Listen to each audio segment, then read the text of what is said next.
Hey everyone, this is Trevor Haynes, and today we're going to be talking about neural communication.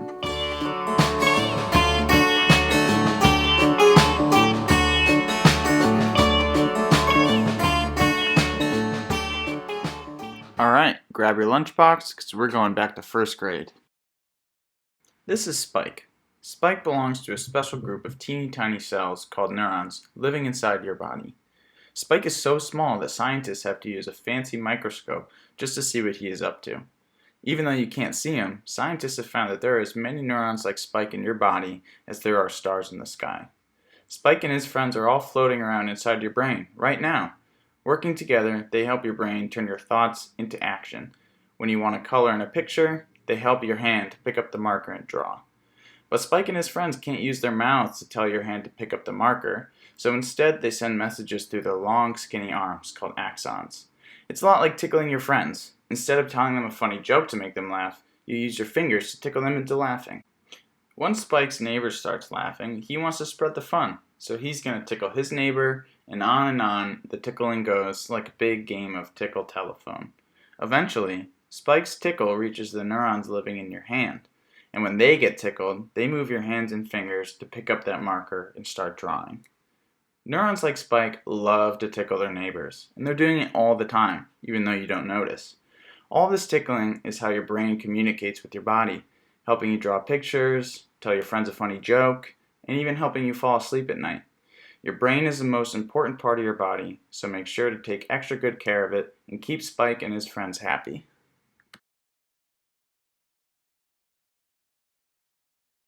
Okay, now that we've graduated first grade, let's expand the conversation a bit and put on our high school pants.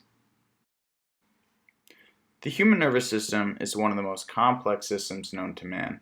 Comprised of a vast web of connections, every second countless signals are being sent from your brain to your body and your body back to your brain.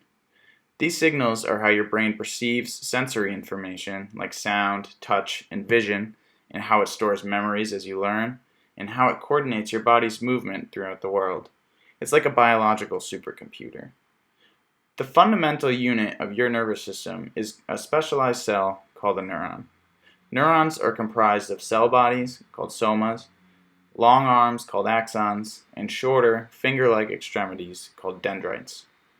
Neurons communicate with each other through electrical signals, called action potentials.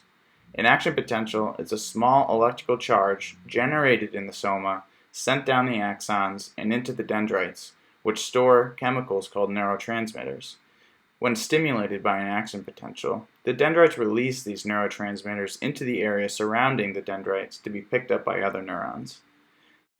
When these neurotransmitters are picked up by the other neurons, they begin to build electrical charge of their own until a certain threshold is passed and they send an action potential. These action potentials represent instructions to be distributed around your nervous system. When you stub your toe, neurons in your toe send these action potentials up to your brain to make sure you feel the pain, and then your brain sends action potentials to the neurons in your mouth to make sure everybody knows just how badly that hurt. Congratulations, you've graduated high school, so say goodbye to mom and dad because you're going off to college to study neuroscience. So different types of neurons specialize in excitation and inhibition of the receiving or the postsynaptic neuron, but they all carry out their communications through the same mechanism, the action potential. As we learned, action potentials are electrochemical signals that serve as the foundation for any nervous system. These signals are typically generated in the soma and are propagated down a neuron's axons to stimulate the dendrites, causing a release in neurotransmitters. These neurotransmitters act as a signal from the pre to the postsynaptic neuron. But let's dig a little deeper. Idle neurons sit at a resting membrane potential, or electrical charge, of around minus 70 millivolts. This resting potential is a product of a relatively low concentration of positively charged ions inside of the neuron relative to the extracellular space on the other side of a neuron's membrane. As neurons receive action potentials through their connections, they begin to accumulate positively charged ions inside the cell body. Once a threshold is reached, A rapid influx of positively charged ions causes the neuron's membrane potential to spike. These positively charged ions start to flood into the cell all along the axon until it reaches the dendrites, which are covered in small bumps called synapses. The synapse, filled with the neurotransmitter, respond to this sudden influx of positive charge by releasing the neurotransmitters into the space between the synapse of the signaling neuron and the synapse-covered dendrites of the receiving or the postsynaptic neuron. While there are many different types of neurotransmitters, generally speaking they will have one of two effects on the postsynaptic cell. They will either allow positively charged ions to travel into the cell, raising its membrane potential closer to that firing threshold, this is called excitation, or they will allow negatively charged ions to travel into the cell, lowering its membrane potential and making it less likely to fire an action potential. This is called inhibition. In this way, one neuron provides explicit instructions to another, and neural communication is achieved. Okay, now that you've got your bachelor's under your belt, let's dig even deeper into the nuts and bolts of neural communication. So we left off talking about the two main signals neurons can send to one another: the excitatory postsynaptic potential, EPSP, and the inhibitory postsynaptic potential, or IPSP. The two primary neurotransmitters responsible for these signals are glutamate and GABA, respectively. These neurotransmitters activate specialized receptors on the postsynaptic neuron, leading to changes in the membrane potential via positive or negative ion flows.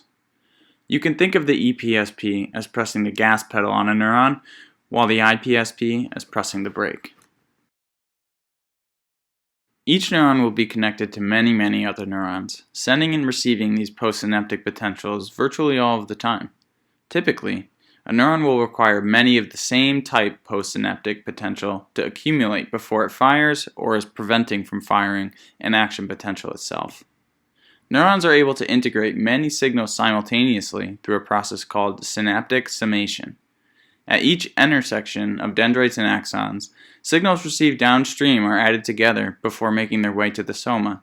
It's the accumulation of these potentials that cause the action potential, and not any one itself.